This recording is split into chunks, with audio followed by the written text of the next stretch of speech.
Hello and welcome to Shoot the Breeze, where we take a nostalgic look at a random football magazine from the past.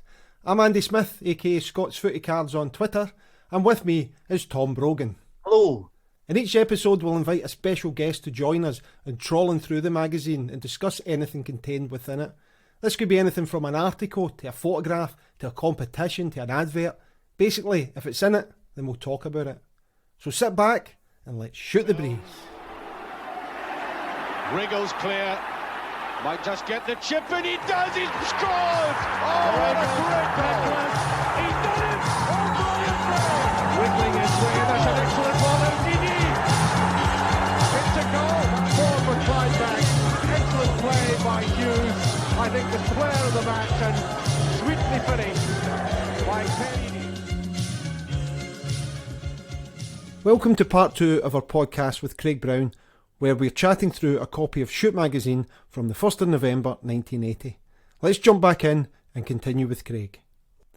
So across on the next page we have Tartan Talk with Derek Johnston, and the heading says, "When I beat Jim Watt." So it says, world lightweight champion Jim Watt was in serious trouble recently, according to Derek Johnson. Derek says, "We were both taking part in a Pro-Am golf tournament, and yours truly walked off with a glittering piece of silverware. With a round Jack Nicklaus would be hard pressed to emulate. I showed my prize to Jim, and quick as a flash he said, 'It's good to see a Rangers player winning something.'" Now Derek mentioned that he's also recently just passed his driving test, so now he won't have to rely on others to get him around. In fact, he was struggling with all the travel from Dundee to Rangers by train when he first moved there, and it was beginning to get to him. There's a photograph with this as well, and it includes shows Colin McAdam bulleting a header in against Aberdeen at Ibrox, and we can see in the background that the terrace in there has all been ripped down, and it's a bit of a work site at the moment. So this was obviously just as the rebuilding was going. And I'm trying to get it on my screen here. I see it. Yeah. It just looks really, really strange to see it like that. It does indeed.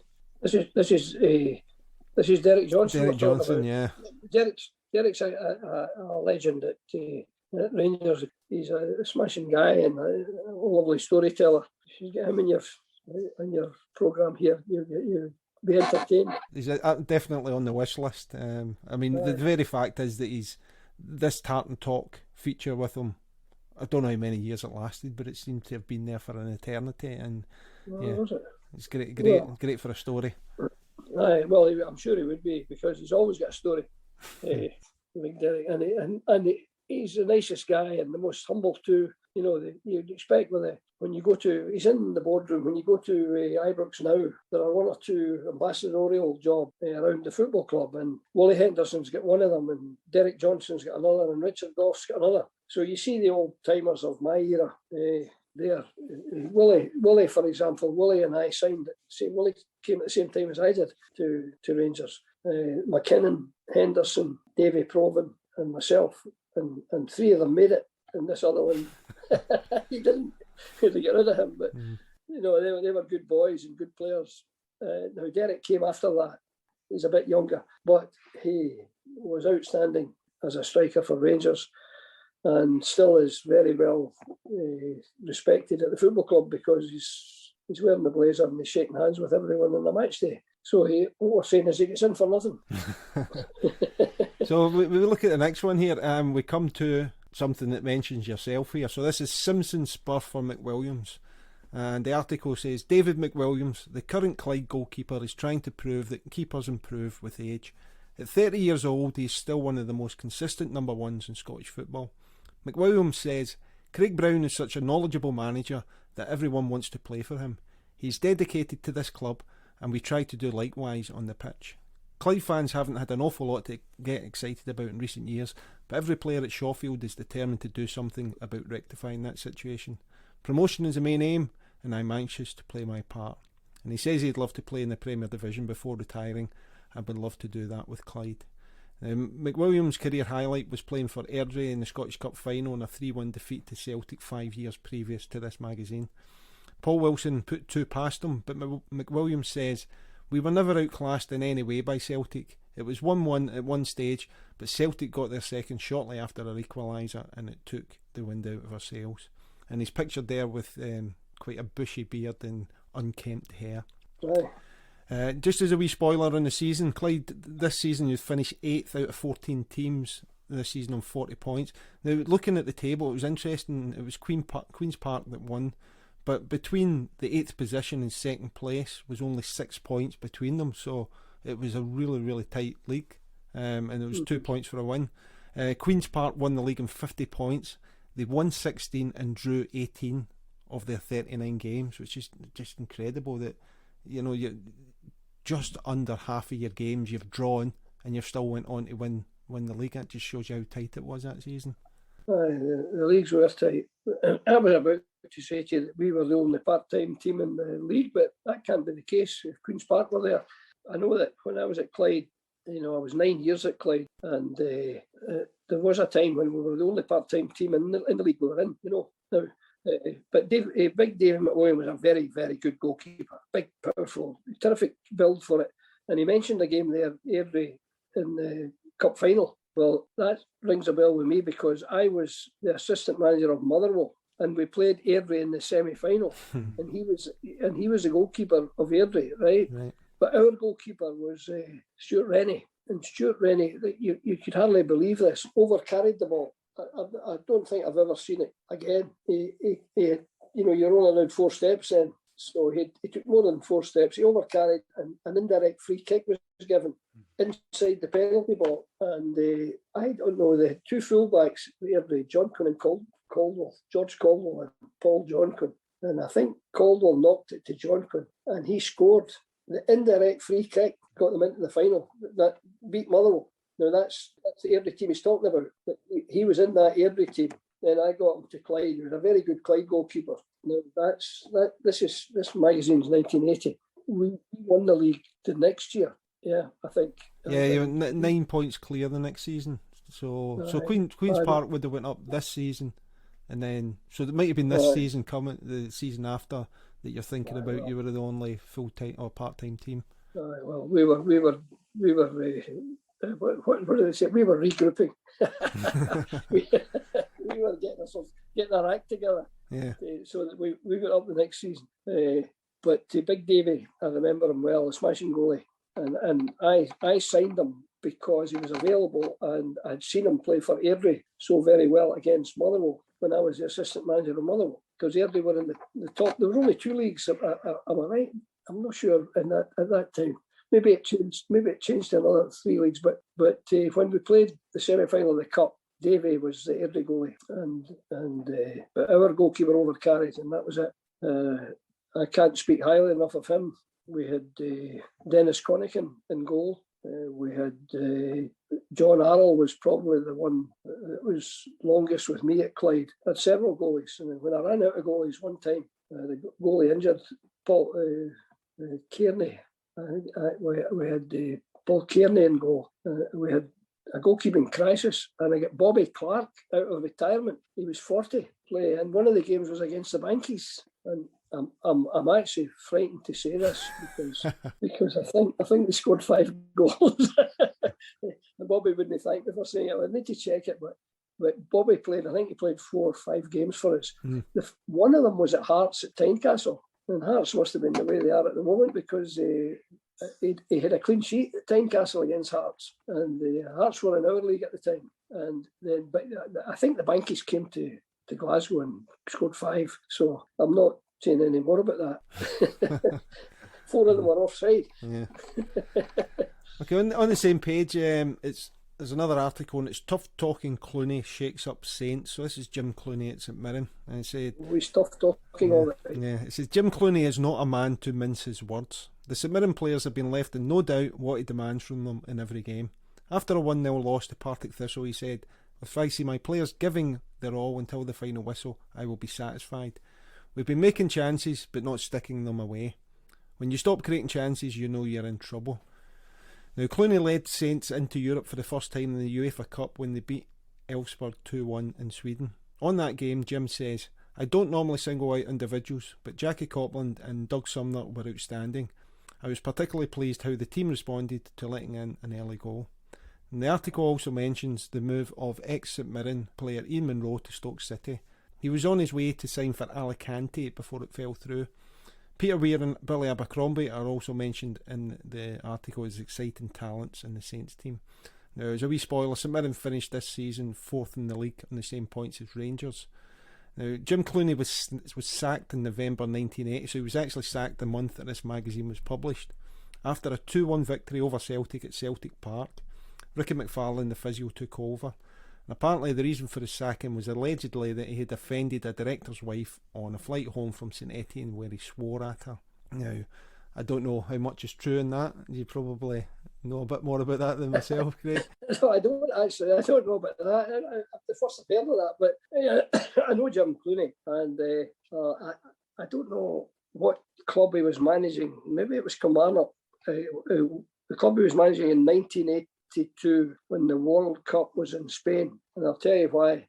Because the SFA or the SFL, one or other, I'm not sure what it was, the league or the Football Association, took all the managers free of charge to the World Cup. They took us to Spain, and Jim Clooney was next door to me. We were roomed alphabetically, and Jim was next door to me, right? But that maybe just by coincidence. I think he was either St Mirren or the Kilmarnock manager at the time. But anyway, the drill was that before we went out at night, this was when there wasn't a game on, the nights there wasn't a game. Before we went out at night, we met in a room in the ground floor, and it was Benny Rooney's room, and they called it Benny's bar, because you took your own drink, right, to Benny's room, and you put it in the what do you call it, the kitchen bit of the room that Benny had, a lovely room, big room. And you'd walk in there at night and you would see the bottles of this and bottles of that and bottles of the next thing. So Willie McLean was across the corridor from me, and well, he said, we'll have a bottle of white wine, right? We'll go easy, we'll have a white wine. And so I'll never forget this. I put the white wine into my bidet and put cold water in it to cool it, because it was, it was roasting hot. We were staying in Puerto Banús. I remember the Andalusia Hotel. I remember it vividly. And all the managers were there. And of course, the team, Jock Stein had the team and Jim McLean was with the team. So the rest of us, including Alec Ferguson, wasn't with the team at that time. And he was there, and Archie Knox was there. So all the manager pals. Next door to me was Jim Clooney. So I put this bottle of wine, it was a litre bottle of wine. To do that's to do the two of us, McLean and myself. We'll have this white wine. And I put it in the bidet, and I ran the bidet tap, and I left the plug so that the water was running right through. It wasn't very economical with regard to the water supply. Yeah. But anyway, it was to keep it cool, and I ran it through. Now, obviously, the bottle must have dislodged and moved and jammed the plug hole. Aye. So then the water wasn't getting away, so it was coming over the side of the side. And my room was right next door to Jim Clooney's. So, of course, I didn't know. We must have been away for a couple of hours, and this water would be running for a couple of hours. I'm admitting this, but I've never said this before. And the water's running over the bidet where it was cooling, to keep it cool for the drinking at night in Benny's bar. And, of course, we came up, and I couldn't believe I come up, and the room, the carpet, there was a carpet in a wee bit of the room, but it was, mainly the marble floors. And there was water everywhere. You were squelching through the water. And, well, I had forgotten who was next door, Jim Clooney. Well, the next minute, there's a knock at my door. Yeah, that one. I have never, ever had such a roasting language in my life. And then he says, you're a skill teacher, an effing skill teacher. Well, I just thought that, no brains, how the hell did... And I said, well, Jim, and I was trying to explain what I had done, and the bottle had dislodged. And well, I've had many a shuriken, many a blast from a manager and from a parent or from an adult, but I have never had such a rollicking as I got from Jim. It was nothing to do with football. It was to do with the water had got through the wall into his room, and he was squelching about in his room. At the side of his bed. So I wasn't too popular with Jim Clooney, but he always remembered that story, and he always said he cooling any bottles of wine recently. I said, well, I haven't got a bidet to cool them in. Mm. Anyway, so that's nothing to do with football, but the man was a warrior, and I was petrified. You know, Willie McLean's a small fella, and I'm a small fella. And he was blasting the two of us, a couple of idiots. Yeah, useless, so and so. Anyway, so I would imagine if he had to reprimand a player in his team when he was a manager, I think it would be a bit of a rollicking the player would get, because I got it from not for football, but if it was affecting his living, I think it would have been even worse. So basically, what you're saying is you can believe that he swore at the director's wife. Oh, I'm quite sure he could. Yeah. I think the director's wife could have heard them worth of a noose. Do you know one of the interesting things I found out? We've already spoke about substitutes or lack of substitutes, but he was actually the first player to be substituted on in Scottish football, and he replaced Archie Gemmill against none other than Clyde in August 1966. So I thought that 66, yeah. There were no substitutes before that. That's right. And then it was first of all it was for injury. Yeah. It was for injury only, and then it became two substitutes. But then it was getting abused, so they said for any reason. But it had to be for injury initially. So he was the first, was he? Yeah. As I say, after 23 minutes, he replaced Archie Gemmill, so that suggests injury, yeah. But what's your thoughts on how it's went now? So it's almost like soon it's going to be you can replace your whole team the way the number of substitutes. Well, I think obviously it's exceptional because of the coronavirus. You know, but before the virus, I think it was still too many. I'll give you an example. If you're an international manager, not now, but even when I had the job, you actually had more players on the bench at a tournament than you had on the pitch, because you took 23 players to a European Championship or a World Cup. So you've got 12 players not playing. So you've got 12 on the bench and you've got 11 on the pitch. So that is a major management problem, you know, keeping these guys happy. I mean, maybe the hardest training session I've ever been asked to take. I was over in Mexico, and Alex says to me after the first game, they had played the opening game against Denmark, I think it was, and one or two got a knock, and they put on the subs, and Charlie Nicholas, he got cemented. He really got assaulted in that game. Denmark. Denmark. And he said to me, take those that didn't play for a session. Now, obviously, every sub had been used, and so therefore I've got, at that time, a training session with about 7 or 8 players just. Now, there's not the same body in the group when there's a small number like that. So later on, when we get the job, when Andy got the job and I get the job, we always took 6 young players, 6 under-18 international players, so that we could always get a full-scale match. See, when Alec had them over there in Mexico preparing, we were in America, New Mexico preparing, and they wanted a full-scale practice match. So Walter Smith had to play. If somebody was injured, I had to play. You know, Archie Knox, you know, to make 2 11-a-side teams, because there always were strains and injuries and what have you, even in the preparation. So it was farcical. I think when a staff member has to play in a game, it devalues the game. Now, even if the staff player is an international player. Now, I mean, Smith, Knox and I, none of us was an international player. Fergie was actually. Alec played for Scotland. You know, he did. He went on one of these tours. 1967 tour. Yeah. You're clued in, Tom. So Alec was an international player, but we weren't. We were bad enough players without having to try and play with top class, very fit internationalists. So we always took 6 extra young players to a tournament, and you know, I recommended that to Shelley Kerr there and to anyone. I'm not saying Stevie Clark will ask me, but if he did, I'd say to him, when you go to the tournament, take some extra players so that you've got a full training session if you need it, and you've got helpers to lay out the pitch and move the goals and get the laundry collected and do that. And these guys were brilliant at that. You know, one of them was Paul Hartley, for example, now a manager. Paul was one of the young players that came with us. The other one was Scott Gemmill, Brian O'Neill, the young under-18 international boys. It was a good arrangement, and that would be the first bit of advice I would offer anybody if he's going to a tournament. Take some young players to stiffen up the squad, and they've got jobs to do to help the kit man, to lay out the pit, make sure the table's tidy when we leave it after a meal, things like that. I mean, I was a wee bit kind of fussy about these things, you know. And about, you know, if you look at the Scottish team before the opening game against Brazil and France, they're lined up for the anthem. Look at how immaculate they are. Every jersey's in. The stockings are all at the same turnover. There's no tape, white tape around the socks or anything like that. And they're immaculate. and they're all singing the anthem because we taught them at the Anglos that didn't know it. We had to maybe teach them that. And so if you don't know the words or you forget them, make your mouth go. So that it looks as though you're committed, because the camera gets right along. And, and I remember an international, Steve Nichol, was putting tape around his socks to keep the shin guard. I says, wait a minute, Stevie. It was red socks we'd on that day at Hampden.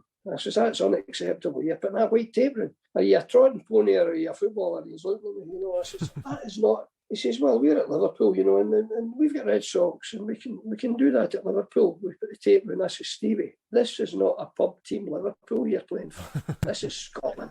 This is Scotland you're playing for. Well, he smiles and he got the message and they took the tape off. So a wee bit of humour helps to get the message over. But why am I'm digressing there a bit? I'm away. Oh, substitutions. And that's another whole session. Substitutions, because I say to you and I say to Tom and yourself, how many reasons are there for substituting a player?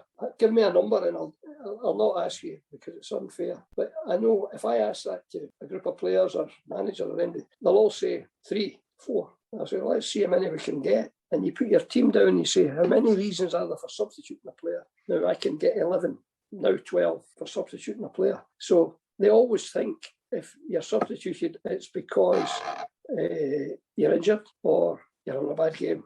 I'll not say the word that they usually say. It begins with SH. Yeah. So they'll say that, but when you get a team together, and I always had a team meeting, I said, look guys, somebody who's good at, there's the flip chart, write it up, reasons for substitution, and let's get them down there, and you'll get 11 or 12. And therefore, it's not only for having a bad game or being injured. There are other reasons, or even tactical. I could go down, I would forget them, but I could go down through them if you want, but it'd take too long. I'm going on and on. So, but there are 11, 12. We had 11, and one of the 11th one we got, I do it with every team I've ever had. The 11th one we would get is a penalty decider, and you've got a guy on the bench who's a better penalty taker than anybody else on the pitch. Like Kenny McLean was a perfect example. He was on the game, But if you knew Kenny McLean as I do, you would know if you got a penalty kick, Kenny McLean will put his left foot in that and he'll score. So that's what happened. But Kenny was on anyway and he was picked. But you might, games getting near the end, it's going to penalties. So you take somebody off that's not going to want to take a penalty and put Kenny on and put him in the penalty taker. But better than that, to give me the 12th reason, was Van Gaal, the big Dutch manager with the Holland team in the World Cup. What did in the penalty shootout? What did he do? He substituted his goalkeeper because he had a better shot stopper. So you would never think of that as a reason for substituting a player, but it is a reason. Another one is some clubs you've got to get on. You've got to go on to pick, not off the bench, to get the full bonus. Now, I'm a manager at Motherwell. We're playing Aberdeen, and this is true. And I like to wind up the Aberdeen people and tell them this. I say, we're playing you up at Aberdeen and we're winning 3-0 at Aberdeen with Motherwell. And I look over my shoulder and there's 20 minutes to go and Aberdeen are hopeless. And we're 3 up. And I says to Archie Knox, my colleague Archie, we'll get the young lads on. No. They might score. I said, Archie, they'll never score. We'll get the young lads on. Well, it was young lads. Jamie Murphy. Stevie Lawless went to Livingston, and then another young lad, Bob McHugh, I think, put the 3 of them on. Well, you'd have thought you'd have given them a lottery win because they doubled their bonus for getting 10 minutes at the end because they get the full bonus if they went on, and if they stayed on the bench, they got half bonus. And of course, they get on at Pittodrie. It ended up 3-0. There was no goals scored in the time they were on, and you could tell you'd given them a boost. You'd given them the extra money. Doubled the half bonus that they were getting for being on the bench. So that's another sport. You want the boy to get his applause. He's on a yellow card. Frightened, he gets another yellow and he gets sent off. So if you add all the reasons up, you'll get 11 or 12. But I'm going on and on here and digressing, but I get carried away when I start talking. No, listen, that's a really interesting. I've never thought it that way before, and I think I'm probably going to go away and try and jot down. I'm going to try and get a 13th for you. Okay. I would love that. I'd love that. Yeah. So just before we move on, I've found that Clyde game you were talking. September 18th, 1982, and it finished Clyde 3, Clydebank 5. And the Clyde team was Bobby Clark, Davy Ray, Tommy McQueen, Billy McLaren, Paul Flexney, John Brogan, Robert Riley, Jim Docherty, Derek McCutcheon, Tommy O'Neill and Pat Nevin. Well, I'm going to tell you something. You must have had some team if you beat that team 5-3. The team was Jim Gervais, Jim Fallon, Budgie McGee, Jimmy Given, Martin Hughes, Bobby Williamson, Tommy Coyne, and your man Jerry McCabe. Well, it was McCabe that made the difference. No, seriously, I remember we lost 5 goals. And that, and I didn't know, I had actually forgotten that we'd scored 3. But I said that it was 5-3. You only beat us by 2 goals. But that was a great Clydebank team that I had there. Yeah. And I think our team was a good team. Clyde was a good team. That was 1982, September 1982. See, when you were reading through that, that sort of is probably the first Clydebank team I saw. I think that's probably when I started going to Kilbowie, so that would have been the team that I saw. See, Bill Monroe, the manager, was he? Yeah. Well, it was actually Sam Henderson that day, but Bill Monroe must have left just before that. All right, because Bill Monroe was one of the guys that was over with the managers in Spain. He was in Benny's bar, along with the rest of us. Bill Monroe. Smashing guy, Bill. I was lucky to meet Bill a couple of years ago. He's a lovely guy. Yeah. I can't tell you any lies, you two, because you've got the resources there. You've got the internet to check and what I'm saying. Yeah. So we're on the letters page. The first one, the star letter comes from Douglas Drinnan of Prestwick, and he writes, Aberdeen are the most refreshing development to occur in Scottish football over the past few seasons. Their attacking flair and ability to score goals is a pleasure for any fans to enjoy. Finally, the media are accepting Aberdeen as the number 1 team in Scotland. I think that's a fair comment at that time, wasn't it? Yeah. Well, that's right, because that was the nucleus of the Aberdeen team that came on to do great things under Sir Alec, to go on in Europe, win the Super Cup as well as the Cup Winners' Cup. So he's right, the guy, is it Drinnan from Prestwick? No? Yeah, Drinnan, yeah. I don't know. I thought there was a Hugh Drinnan was to do with one of the junior clubs, but I don't know that Drinnan. But what he's saying is right. I think we've got to agree that Aberdeen became, a superpower in football at that time. That was due to the one man. Yeah, they just won the Premier League the season before this, Maggot, so they're coming in as champions. But yeah, definitely, well, a breath of fresh air for Scottish football at that point. Absolutely. Next is one I'm going to look at is from Jay Morris from Woodford Green, and he thinks it's petty of TV companies to not cover games if any teams are wearing shirt advertising, given that there's advertising all round the pitch. He suggests it may actually be a good thing to stop all TV coverage, as this may boost attendances. If he thinks that's petty back then, do you imagine what he would be thinking of the game nowadays? Well, you've given me another half an hour there if you want a story about that, about jersey advertising, because the first club in Scotland, it was around about the early 80s as well, when we got a letter from the league saying that in junior football they're allowing it, but it's got to be no bigger than 16 square inches, and it's the same in senior football. But if you're not on television, you can have 32 square inches, right? Now, the first team in Scotland to have this is a quiz question, to have their sponsor on their shirt right across the front of the shirt. That's a quiz question. I'll tell you the answer. Well, remember that I've read your book, but I knew this before anyway. And so the first one was Hibs with Buckter. Hibs, it was Hibs, Buckter. Yeah. And of course they put it on there because they had a small Buckter motif, just saying that's their kit. Yeah. But then they put it in Lav's letters, but then they signed George Best, and that was the big thing. So half of Edinburgh was going about with a new Buckter, Buckter in the front, Best in the back, number 11, and that was a bestseller. We were the second team in Scotland to have and it was BOC, British Auction Company, and the story took too long to tell again, but I'll leave it. But we had BOC. They had an explosion at their factory, and I went in, say you're in disgrace in the community. If you give the local school, the John Bosco School, the second biggest school I think in Glasgow at the time, and give our football club a donation, it'll ingratiate you with the local community, because you're in disgrace because of that explosion. And he says, how much do you want? And I said, I had no idea. I said, 10,000. I went to the board meeting and I said, hey, I'm trying to get sponsorship for the jersey, gentlemen. the wee chairman says, he was Mr. Dunn. Sponsor, there's nothing going on that jersey. That jersey's sacrosanct. That jersey's won the Scottish Cup 3 times. I said, oh, well, that's too bad. And one of the other directors, a professor, Robert Jack from the university, law professor, said, Mr. Manager, did you mention money to the British Orient? I said, yeah. How much did you say? I said, I had no instruction from the board, but just off the top of my head, I said 10,000. The wee chairman says, oh. I would put BOC in my bare torso for 10,000. So we got the BOC 10,000, and that was we were second after Hibs to have a sponsor, and of course every club's now got a sponsor, and it's very lucrative in some cases. See, the old firm had to have the same sponsor, because they would, if it was one only, and if it was C.R. Smith only on one jersey, the half of the population wouldn't use C.R. Smith, right? So if they both got it, and the same with tenants or whatever drink they put on it. So it used to be that the old firm had to have the same sponsor. Otherwise, they were half in their business. Crazy, isn't it? Yeah. Okay, next one on this page it's an Ask the Expert question, and I really like this one. David Winter of Richmond wants to know who scored the fastest own goal on record.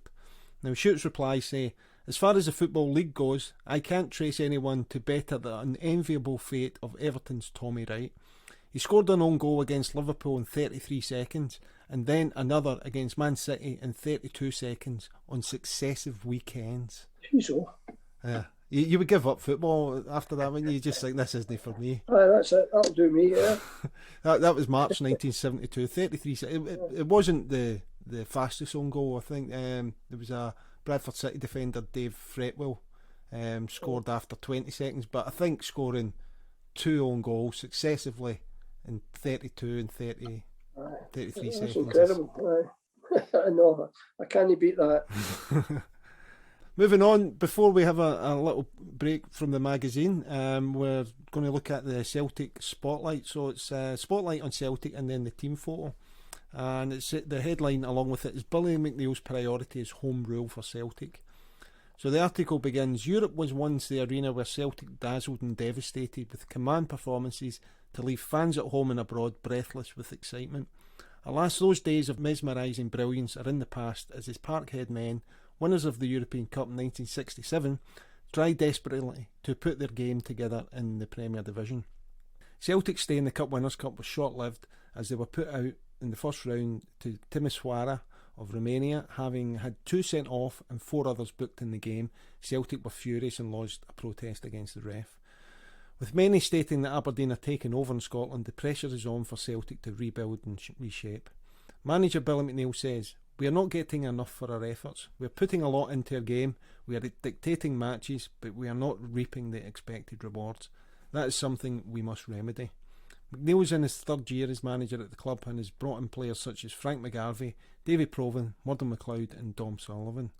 A recent game against Aberdeen highlights Celtic's woes, and they were 2-0 up and pounding the Dons before conceding 2 goals, falling apart and hanging on in the end for a draw. McNeil was working day and night to solve the problems, with an 18-year-old Charlie Nicholas being mentioned as a striker of breathtaking quality. Now, as a spoiler, McNeil would find the answer to his problems this season as they went on to finish champions 7 points ahead of second placed Aberdeen.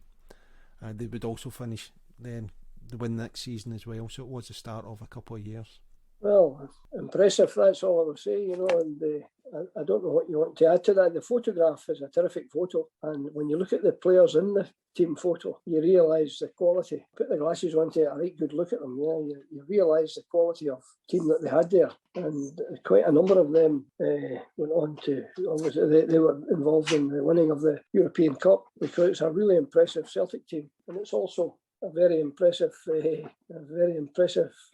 photograph. It's brilliantly balanced. Everybody looking the part, and I've got to say, wait a minute till I get a better look. I enlarge it. There it is. And you see, look at the staff. There's John Clark, the manager, John Clark, and the guy Brian Scott, physio. That's all. I saw a photo of Dundee United recently, and I counted 16 staff. I think they're a staff member for everything. For taking your pulse as you go onto the training pitch. But that's a terrific Celtic team. And see at the end there, the two guys at the end, Billy McNeil and Roy Aiken, wonderful guys. And there's wee Lennox Bobby in the front with no blood in his jersey, which is a change. I like to see him with blood down the front of the jersey. And a young-looking Murdo MacLeod from Dumbarton there, sitting beside him. You know that I used to pick teams when I was away with the Scottish team. At the end of a training session, I would have a fun game, 8-a-side, and I would do the tall against the small. I would do the married against the single. I'd do the old firm against the rest. I'd do those that have got their driving licence still and those who have lost their licence. So I would try all the various things, and I tried one which came back to haunt me. I tried the good-looking team against the ugly team. And when I got back to Glasgow after the World Cup in Italy, a lady stopped me at the airport. I was going to my car. She said, "Excuse me, you Craig Brown?" I said, "Yes." "Why was my husband in the ugly team?" I said, "I don't know what's your name?" She says, "Mary." I said, "That's not any help. I need your surname." She says, "MacLeod." I said, "Are you Murdo's wife?" She said, "Yes." I says, "Well, ugly team, dyed hair, false teeth, ugly team." So what it tells you that they phone home and they say, "Put me in the ugly team today." Well, I'm looking at that Celtic team, and I've got to admit that is a right good-looking team and very, very, very smart. What I can't understand, though, and I would love to ask who's in charge, 3 of them have got their arms folded, and the other 3 at the other end, beside John Clark, they've got their arms folded, and at the other end, their arms are behind their back. That's a strange one. Yeah. My manager, Shankly, would go off his head at that. Yeah. I'm a bit of a stickler for that, Craig, in that I think with team photos, details like that are important because it's going to be the snapshot for that period in time. And I think, as you say, you've got 3 in the end folding their arms, and on the other side, everybody else is consistent. And I just think it does detract from it. Obviously, it's not a great deal in the grand scheme of things, but it's noticeable. But it's part to do with the disciplines, to do with the standards. Now, I've got this phrase that I use when I'm doing coaching courses: the standards you set are the standards you get. Whatever you want, that's what you get. It's a small thing, but it takes a wee while to know. I didn't notice it the first time I looked at the photograph, but their stockings are up tidily the same, and their boots are black boots, and the laces are black. Now, we used to have white laces just before that time, and the laces were washed after every game, so the laces had to be white. But a great photograph, and a great quality of footballer in the photograph too. Okay. So at this point, Craig, we're going to jump out the magazine and we're going to do a focus on which was in the magazines, but we're going to do it on yourself. So there's a bunch of questions that I'm going to fire towards you, if you just give me your answers. So first question, full name. My full name is James Craig Brown, and because there were so many people in Glasgow, James Brown in prison and getting drunk and being arrested. James Brown's arrested again, drunk and charged a cat. They took the James away. Well, I'm still, my full name is James Craig Brown, but they started as a youngster calling me Craig because there were so many James Browns. My grandfather was James Brown and an uncle James Brown, and it was to differentiate. So I was Craig Brown. Yeah. It was something I didn't know until recently, so that's good to get an explanation. Where was your birthplace? It was Glasgow, Corker Hill, the railwayman's village, just beside Pollock in Glasgow, between Mosspark and Pollock. Corker Hill, it's called. My grandfather, I was born during the war. You see, my father was away in the forces. He was in the RAF, and my mother was staying. We were actually staying in Falkirk, and my mother came back to stay with her parents. And her father was an engine driver. So we came to the railwayman's village, which was Corker Hill. So that's where I was born. Okay. What was your first car? Car was a Ford Popular, a basic. It would have job keeping it straight in the road. It was swinging all about the place, and it wasn't a new car by any stretch of the imagination. It was an old Ford Popular, just 2-door car. Then when eventually, a few years later, I managed to get a new one. When I tried to sign for Falkirk, I needed a car a bit more to live. I was living in Hamilton and teaching there, and I was travelling to Falkirk for training. I bought a Vauxhall Viva, so I never had a flash car at any time. What's your favourite player? Well, Dave Mackay was my favourite player, without doubt. I think there's no question of that. Arguably, at close quarters, Baxter was as good a player. He was a favourite because he was, this Scottish word, he was gallus. He would take on the English team and play keep up at Wembley. That kind of attitude. The two wingers that I had to play against when I was a left back at times at Dundee were brilliant, and one was Henderson and one was Johnston. Now, Willie Henderson would beat you by knocking the ball past you, and he was electric pace. But Jimmy Johnston would beat you by trickery. You would have to pay to get back in when you're playing against him. Johnson, who was so skillful. So these guys were all contemporaries of mine, but they were all wonderful players. Okay. Who's your favourite team? Well, I was brought up as a Hamilton supporter, and I have a real soft spot for Hamilton. But I've got to say, at the moment, Aberdeen's my team because, I went up there to work to manage the team, and they kept me as a director. They've now kept me as the ambassador of the club. So my favourite team, I've got to admit, is Aberdeen. Okay. What's the most memorable match that you've been involved in? I think it may disappoint you to say, I think it might be the World Cup final. Scotland against Saudi Arabia, youth World Cup final. But that's not what you're wanting. I think you're wanting a senior, No. Listen, if that's the answer, that's the answer. To have the whole nation supporting a team, a Scottish team, and it's a world that there are 208 or 9 countries in the world, and to be in the final in your own country and to play Saudi Arabia and to play as well as we did, that is a favourite game. Yeah. But to beat England at Wembley was another favourite, and we beat Germany in Germany with the national team. So I'm stealing 2 other games, the Germany and the England game, and both these games. I think this is an important thing to tell you, that I was looking for a coach for the Scotland on the B team when I had the full team. I was looking for a coach for the B team, and I was thinking, who can we get? And I lived in the air, and I was driving up past Kilmarnock, and the manager of Kilmarnock was a super guy called Tommy Burns.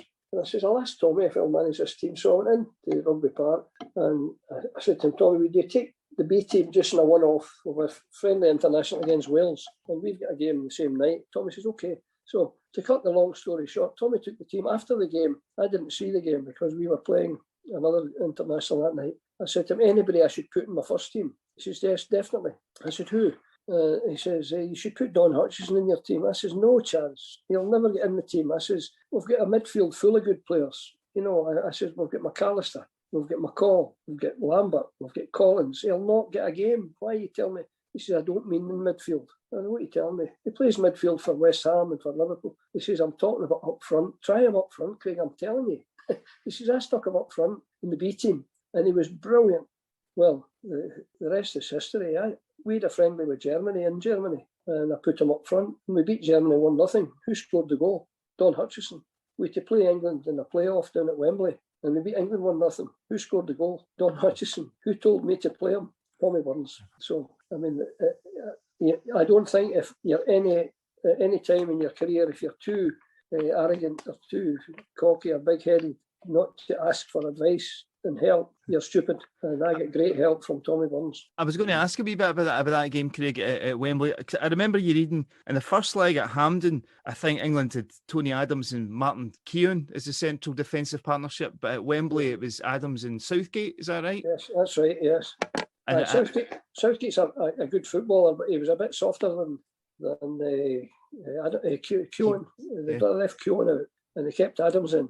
So I told our goalkeeper, when playing it long, put it right on top of Southgate. And Don, you just go in and abuse him. And Don battered him. And I think he had an uncomfortable night, Gareth Southgate, against Hutchison, as anybody would have, because Hutchison was a big, brave, tough guy, and he gave him a hard time. And Billy Dodds played, he was the other striker. I never ever played a team without 2 strikers, never ever. We played quite often 3-5-2, or it was 4-4-2, but I never just played one up. So, one of my strikers was Dodds on that occasion, and the other one was, but the best man in the park by a mile at Wembley on that occasion. It surprised you because England had guys like in midfield, they had Paul Scholes, in midfield they had Ince in midfield, and the best man in the park was Barry Ferguson. He was outstanding down there, and he was the youngest player on the pitch. I think he was 20 at the time. Cracking player. What's the best country that you've visited? And I'm sure you have a lot to choose from. Oh, a lot. It's impossible to. The best trip I've had with a team, I mentioned it earlier, was we were a month in Chile and we were on the Pacific coast in a place called Valparaiso, or sometimes it's called Vina del Mar. Valparaiso. What a beautiful location that was on the Pacific coast. And the weather was fabulous. The food was great. The tournament was terrific. It was the World Under-20 Championship. And it was in Chile. And I'm lucky I've been to quite a number of the South American countries, and of course Mexico and Brazil and Argentina. I've been to a lot of these places, but without doubt, Chile, the climate, the food, the environment in that lovely place. I wouldn't say Santiago was a holiday venue. It was a big bustling city, but where we were based was terrific. So I would say of the European islands, I like Cyprus. I've been to them all. Well, I've been to the Ibizas and the Majorcas and Tenerifes and all these places. But Cyprus is again a good climate, nice environment, and I enjoy the football in Cyprus as well. Mm. So what's your favourite food? Maybe connected? Or is it? Yes, well, I'm a wee bit disposed to be honest, to go to an Indian, and I'll be happy to have an Indian or a Chinese food. But I'm the kind of guy that'll eat anything. I'm not fussy in any way. But I like to go into an Italian restaurant, an Indian restaurant, as well as the British ones. But okay. to ask you for a specific favourite, I think I'll take a fish supper any day. That'll do me. What's your favourite TV show of all time? Well, I watch almost exclusively sport, and the sports scene, I've got to say, I watch that consistently in Sky Sports News. And I think golf and Sky Sport and Sky is outstanding as well. So I'm not a film viewer. I'm not one for watching movies. I'm watching sport, mainly golf and football. Right. Okay. Final question: which person in the world would you most like to meet? Oh, I think honestly, it's very different. I'm most fortunate. I think I've met the ones that I would like to meet. That I've met. Really lucky, the Sean Connerys and the Rod Stewarts. These are the guys, the Scots guys, that have given great credit to our country. And Sean Connery used to phone me after internationals, and the girls in the office thought it was a wind up.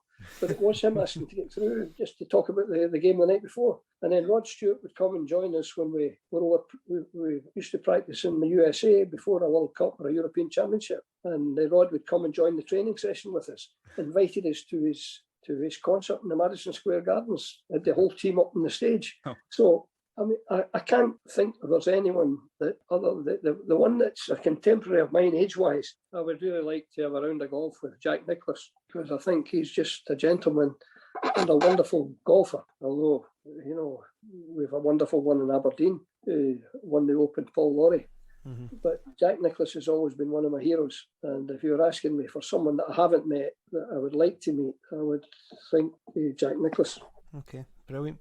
Listen, I've got a few photographs I just want to... We've actually probably talked about a lot of them, but there's a few photographs I just want to go through that aren't in the magazine. So this is you, a young you at Rangers.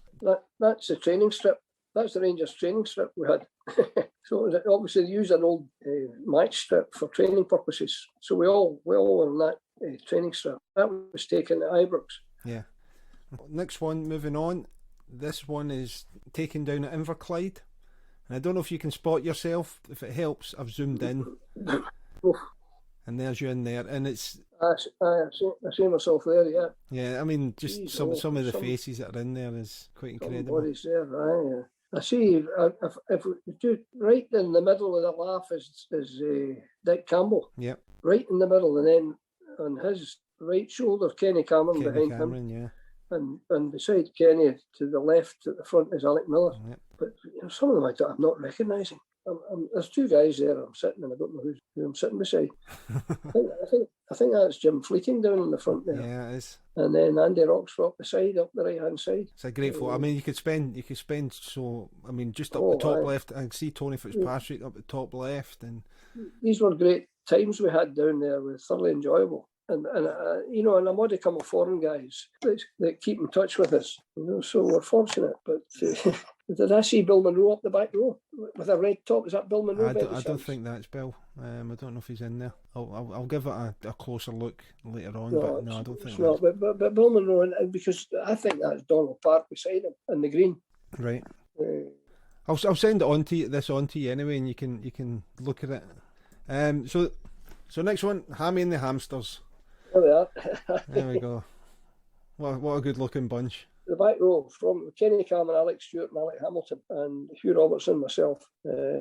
So what was the format behind it? Were you all singers, or was it musicians? Was it a backing band that you played to? Well, Hammy was a pianist, right, and played the piano. And nowadays clubs go to, in the winter break, they go to Dubai, or they go to La Manga or somewhere like that. Dundee, in the time when I was there, they used to go to Pitlochry or Crieff, and we'd go to a hotel in Crieff Hydro or Pitlochry Hotel, Fisher's Hotel, and it was boring because it was black and white television. And so what would the boys do at night? You know, they weren't allowed out, so we get round the piano, and there was a grand piano, and the Beatles were big time at that time, and so we would sing "Can't Buy Me Love" and the Beatles stuff, and Hammy would play the piano. And we'd all be singing, and there were some old dears there. It was a kind of care home as well, the Fisher's Hotel. So the old dears, one of us had a son who was the band leader in Dundee in the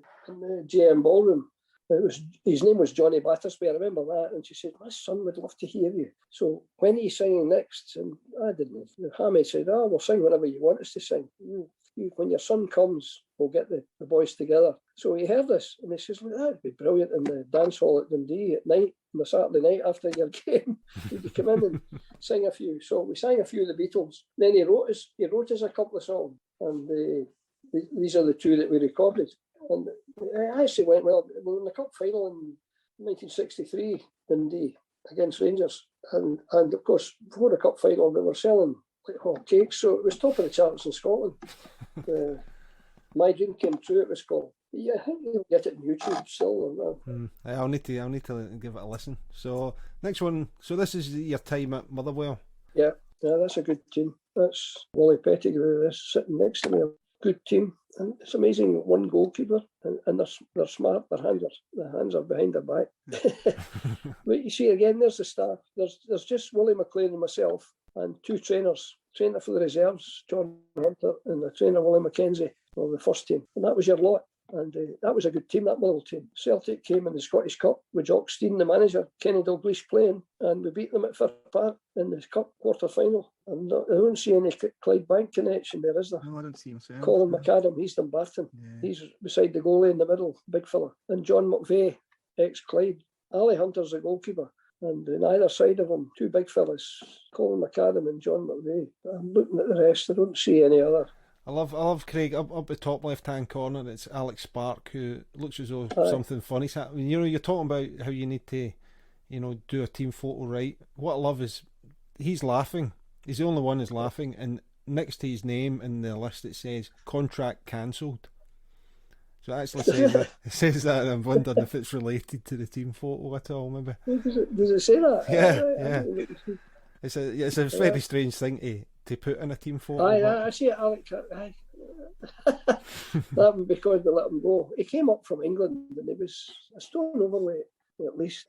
So Willie McLean was an intolerant manager. Oof, he was crabby as anything. And I'm just looking at any other good players. Pettigrew sitting beside me, Bobby Graham beside him, Joe Ward, Maranello, yeah. Peter Miller with the blonde hair behind me. He could get the tackles, and Gregor Stephen. Yeah. Rough, tough, McVeigh. When I look at how there were some hard men there, Joe Ward was a hard man. And I'm looking along, who else? Pat Gardner, good player, behind me. Was Pat Gardner, was he Dundee United? Yes, that's right. Stuart McLaren was probably the hardest one. He's behind Willie McLean, standing beside trainer Stuart McLaren. Oof, a lovely man. Let's see if I've got another. This one is from a little later on, and it's Scotland, what now? So this is just before you get the Scotland role, and it's looking at all the candidates. So Andy Roxburgh's on his way, and you're up there with Kenny Dalglish, George Graham, Graham Souness, Alex Ferguson, Walter Smith, Joe Jordan and Gordon Strachan. And let's see what it says about you. It says, who is this man, Craig Brown? The question on most people's lips when Craig Brown was named as temporary success to Roxburgh was, Craig who? But if Brown gets good results in the remaining World Cup games against Italy and Malta, everyone will know who he is. Because if he does the business in those matches, he will almost certainly be given the job full time. And Brown insists that he shouldn't be written off simply because he doesn't have a big name profile. I'll put my heart and my soul into the job, he promises. I want it, and I would be honoured to be in charge of the national team. Brown has made his name over the years working with the Scotland youth and under-21 teams and has an impressive record. He led the under-16s to the World Cup final in 1989, the under-19s to the last day at the World Cup 2 years ago, and it's that sort of pedigree which could well earn him the biggest prize in Scottish football, and the rest is history. I didn't think I was going to get the jobs, to be honest. In fact, I'm sure I wouldn't, because you see the names that there were. Yeah. But I think having been asked by Alex Ferguson to go on the staff to Mexico was a bonus for me, because the trip to Mexico was very good and well controlled, and because Alec was there, obviously. In fact, we're in New Mexico. Before it, we're staying in a place called Santa Fe for nearly 2 weeks, 12 days, preparing altitude training. Well, they could see I got on very well with the players, and the training sessions were good, so they were happy. I wouldn't do anything different, I tell you. I'm the luckiest guy in football that's lasted as long and been with good people and good teams. So, I mean, I'm just very, very fortunate. I've never said it. Other than that, I don't think I merited getting the breaks that I got. But when I got them, I tried to honour them and do the best I could. So the only thing I haven't done is manage the bankage. Still time. Still time for that. Right. But well, we didn't really speak about your. I assume you're a very good working relationship with Andy Roxburgh for all those years. I got on well with him. I think when you've got a colleague in football, if you've got a job and you appoint what they all would say an assistant or an assistant manager, I think if you're personally friendly with that individual, it's a very, very big help. If the likes of what I'm quite excited at the prospect of Scott Brown coming to Aberdeen, because he's personally friendly with the new manager, right? With Stephen Glass. Now, if he didn't know Stephen Glass and he'd just been appointed as a very good player at Celtic and a motivator, etc., I would have been saying, well, that's a good appointment. But I think the fact that they're personally friendly makes it a great appointment, because there'll be no breaking in. There'll be disagreement. Yeah. I would imagine, but there won't be violent arguments and things like that. Now, the personal friendly bit, I think, is very important in football for a colleague, and I think anyone will tell you that. If you're looking for an assistant or a colleague in the staff, somebody with whom you're friendly, it'll go much better. I think, and usually there are lasting friendship, and there's usually successful ones. When I think, Arsene Wenger, who was, they had the same assistant, I'm trying to remember his name for a long time. Pat Rice? Pat Rice, that's right, Pat Rice, for ages and ages. And then, you had the Derby County, you had Clough and Taylor, and Alex Ferguson he had quite a number of assistants at Manchester United, but he had Knox was his main man at Aberdeen and Manchester, and Walter Smith and Knox, they kind of go as a pair. So I think, Jock Stein and Sean Fallon, I think the pairing is important, and then the players don't see any divisiveness. They don't try and play one against the other. They know they can't do that. I used to say to the players, don't say anything to me that you don't want me to say to the man. If I'm the assistant, you don't want me to say to the manager. Now, I was the assistant at Motherwell to Wally McLean, and I was the assistant with the Scottish team with Andy Roxburgh. I was one of the assistants with Alex Ferguson, and I would say to them, don't say something to me that you want me not to say to the manager, because my first loyalty is to him, not to you. There are players tell you something that would want you, the manager, to get that information. But if they know that you were loyal to the manager, they wouldn't give you any gossip, any crap. Back into the magazine, but we're on the back page now, and we're going to have a quick look at focus on, since we've done one with yourself, let's have a look at Asa Hartford's focus on at Everton. So Richard Asa Hartford, again, we know the story why he was called Asa. Did you know that story, Craig? No, I don't. The story is that his parents, or at least his dad, was a big Al Jolson fan, and Al Jolson's real name was Asa, and so that's how he got the name Asa. It's a very distinctive name. I like it. Yeah. And I know why you're highlighting him, because his birthplace is Clyde Bank. I mean, it's just it's accident. These things are pure coincidence, and aye. So do we want to pick out any answers from there, Tom? Favourite activity on a day off? A day at the races? Yeah, a day at the races. Yeah. Let's see. Biggest influence on career? Stuart Williams, a coach at West Brom, born in Clydebank, obviously. Favourite newspaper? Daily Mail. Right, okay, we can move on from that. Favourite player? John Robertson. Yeah, he was a great player. That's good. Favourite hero of childhood? Dennis Law. That's good as well. Golf, tennis and squash. His most difficult opponents are quite substantial as well. Billy Bremner and Alan Ball. That's two pretty good names to have in there as opponents. Okay, so listen, we've got to the end of the magazine, and just like to say a big thank you for taking us through that and all the chat, Craig. What's going on with you? What are you up to at the moment? Do you have any projects on or doing anything?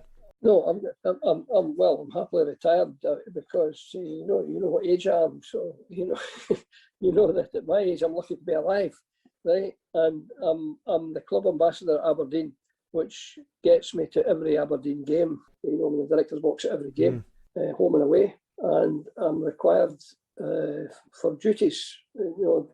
Particularly not so much now because the hospitals are not. But if there's a former player or a long-standing supporter in hospital, I'll phone them or visit them. I'll go and watch the Midnight League football. I'll go and watch the youth teams. Anything where they're looking for, the disabled group. I'm a patron of Scottish Disability Sport, so Aberdeen have a disabled team. The champions in Scotland of wheelchair football are Clyde, would you believe? So the Clyde are the top team. They're representing Scotland. There's a European Cup coming up, but I think it'll be delayed now because of the pandemic. But my involvement in football is just I've nothing to do with the team. I don't have anything to do. If the manager asks me, do I know this player or that player, I'll tell him. But I don't go and offer my services. I might take an odd session with the youth team, take a wee coaching session with them. So I'm the ambassador that the staff, the youth coaching staff can say to me, what would you do here? What would you do? You mind doing this or doing that with them? And I'm happy to do it because, I'm very fortunate. I'm well looked after by the club. I'm driving their car, I'm phoning their phone, things like that. So, Aberdeen Football Club has been very kind to me, and hopefully I'm returning the favour. Excellent.